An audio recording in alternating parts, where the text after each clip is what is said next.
I feel that there is a limit that the parents can go and help their child. As long as the child is fine and, just going school, going, something goes wrong with the child, how much can you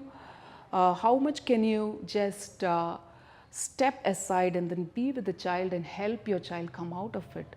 I'm finding it very rare. That's a little bit frustrating. And all these messages that you read about parents, is it really true? Is it really, does it come from your heart really about your, that you're talking about your child? So it's a little bit, I'm so sad about that, because there's one parent who I said, I went to this doctor and I told this, because I have a group, what are the things that I have to tell in this group. So they asked, does your child have epilepsy? I said, that's one thing that they check. Does your child ever had any fits? I said, no.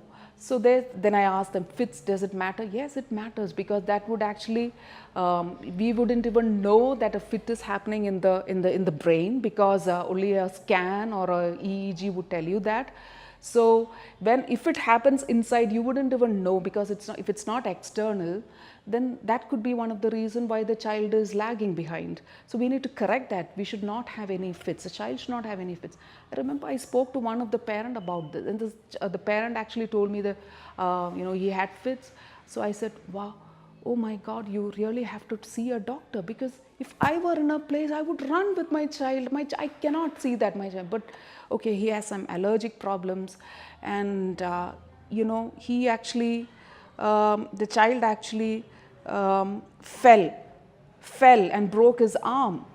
So I told her, see, I called her up and I told her, I saw the child with a, I